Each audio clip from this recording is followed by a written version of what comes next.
Salut les amis, j'espère que vous allez bien. Bienvenue pour cette nouvelle vidéo comme d'habitude. Plaisir énorme d'être avec vous aujourd'hui. Ça fait à peu près 2 semaines que j'ai pas été trop présent sur YouTube, sur les réseaux sociaux. La raison est toute simple, énormément de nouveaux élèves, ce qui est absolument magnifique, me rend fier, me rend extrêmement heureux. Et voilà, encore une fois, si tu en fais partie, félicitations et bienvenue à toi. Donc voilà, j'ai décidé de vraiment consacrer tout mon focus à ces personnes-là, à mon trading, de manière à m'assurer que tout se passe bien, qu'on gagne de l'oseille. Donc voilà. Je suis là, je vous prépare un contenu de dingue, ça commence aujourd'hui. Comment trader le Boxing Day? C'est parti.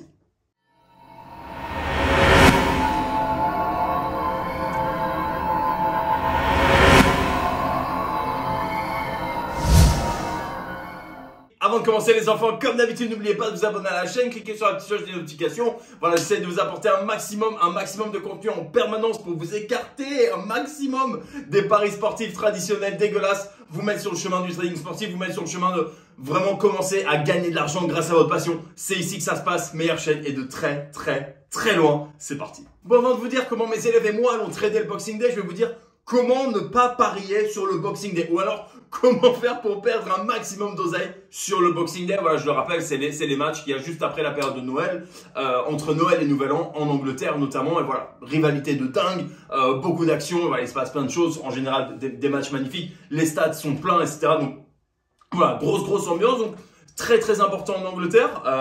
Donc, comment ne pas parier? Déjà, de base, on ne parie pas sur l'issue d'un match, d'accord? On ne parie pas sur une équipe qui va gagner, on ne parie pas sur un match nul. Je vais vous donner un exemple très simple. Rappelez-vous de l'année dernière, Liverpool-Newcastle, d'accord? Tout le monde va te dire, Liverpool vont les massacrer. Et oui, en fait, normalement, Liverpool les massacre. Pour autant, l'année dernière, Boxing Day, 0-0, match horrible, des sommes de dingue qui ont été perdues dans tous les sens. Je pense que le fait que ce soit Boxing Day, encore une fois, les stades pleins, la ferveur, etc., a tendance à donner un espèce de regain d'énergie peut-être à ces petites équipes qui peut faire la différence et qui peut vous faire perdre de l'argent. Deuxième chose, arrêtez un petit peu avec le favori va vouloir gagner. Liverpool va vouloir gagner. Man City va... On en a rien à foutre en fait. D'accord, il faut arrêter un moment de se raconter des histoires et de se dire oh, mais attends, regarde, telle équipe va vouloir gagner, c'est Boxing Day. On s'en fout en fait. Il faut que je vous dise quelque chose, c'est important. Toutes les équipes veulent gagner. Même Norwich, quand ils vont jouer à Liverpool, ils veulent gagner, d'accord? Alors, dans l'absolu, oui, ils veulent éviter de se prendre une fessée terrible, mais ils veulent gagner. Donc, en fait, je pense que ce côté motivation, entre guillemets, de la victoire, à moins qu'il y ait un vrai enjeu au niveau des points, etc., et on n'y est pas encore, c'est important en Angleterre, mais là, on n'y est pas encore tout à fait. Mais pour le moment, toutes les équipes veulent gagner les matchs de la même manière, d'accord? Donc, il faut arrêter un moment de se raconter des histoires. Et vraiment focalisez-vous sur les statistiques à 300% quand vous faites votre analyse de match. Arrêtez un petit peu, arrêtez de se raconter de la merde à un moment donné, sinon malheureusement les résultats vont suivre. Enfin également très important, une fois n'est pas coutume, c'est comme d'habitude, arrêtez de faire du pré-match, quel que soit votre pari. Arrêtez de faire du pré-match sur des cotes minuscules. J'ai encore vu sur le match du Real hier. Match qui fait mal, voilà, avec une domination énorme du Real. C'était un match FIFA, ils n'ont pas marqué. Bon, ça arrive. Je vous montre le screenshot tout de suite.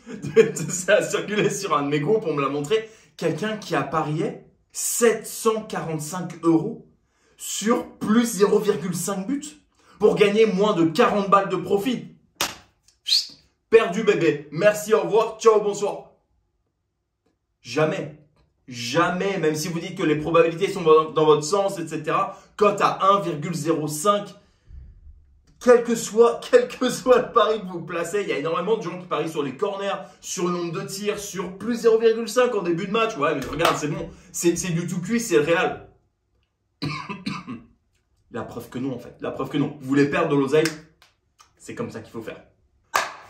Du coup, ça va être rapide. Comment parier sur le Boxing Day? Comment parier sur le Boxing Day? Si on ne fait pas de pari pré-match, si on ne se focalise pas sur une équipe en particulier pour gagner, si on ne se raconte pas d'histoire au niveau de la motivation, pariez sur les buts uniquement et uniquement également en faisant du live. S'il vous plaît. Si vous faites un petit peu comme ma stratégie du let go, à savoir de prendre à l'aveugle sur une position, c'est-à-dire de se positionner sur un but supplémentaire en toute fin de match, quelle que soit l'action en live.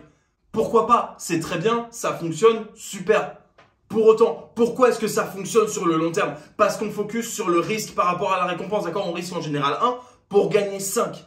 Si vous oubliez ce risk-reward ratio, malheureusement, comme cet abruti qui a posé 745 balles à une cote à 1,05, tu perds une main devant, une main derrière, tout simplement. Donc, si vous vous focalisez sur un but supplémentaire, ce qui est la stratégie que moi je vais aborder à 90% sur le Boxing Day, faites-le intelligemment, d'accord? Prenez des grosses cotes, en permanence. Comme ça, vous n'avez pas besoin d'avoir un pourcentage de réussite énorme de manière à être en positif. D'accord? C'est super, super important. En ce moment, on traverse une période un petit peu moyenne, un peu mitigée sur le late goal. Pourquoi est-ce qu'on s'en sort? Pourquoi est-ce que là, on est en positif, par exemple, ce week-end notamment? Parce qu'on respecte bien notre risque par rapport à la récompense. Si on avait pris tous les matchs qu'on a pris à une petite cote, terminé. Merci, au revoir. On aurait perdu de l'argent. Là, on est en positif. Pourquoi? Parce qu'on s'est placé au bon moment, sur les bonnes cotes, sur les bons matchs.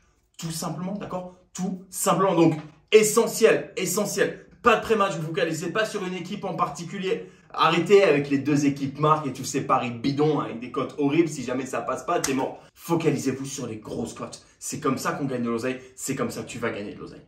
Et voilà les amis, on arrive déjà au bout de cette vidéo, j'espère que ça vous a plu, j'espère que vous avez passé un bon moment pour ma part, comme d'habitude, je me suis éclaté, énorme plaisir d'être avec vous de nouveau sur YouTube. Voilà, c'est vrai que ça m'a fait un petit peu bizarre de rien poster pendant 2 semaines, encore une fois vous m'avez pas mal manqué, donc très heureux de vous faire cette vidéo. Pour le Boxing Day, s'il vous plaît, soyez super prudents, d'accord? Je pense qu'il va y avoir des opportunités de dingue. Je pense qu'il y a une vraie ferveur qui est autour du Boxing Day et qui normalement va être favorable pour nous, favorable pour tous les buts supplémentaires, notamment pour les late goals, etc. J'en doute pas une seule seconde. Je sais que ça va être magnifique, d'accord, d'expérience. Soyez prudents sur le reste, s'il vous plaît. Les amis, c'est là-dessus que je vous laisse. Comme d'habitude, faites attention à votre position. Bon trading. Faites de l'oseille.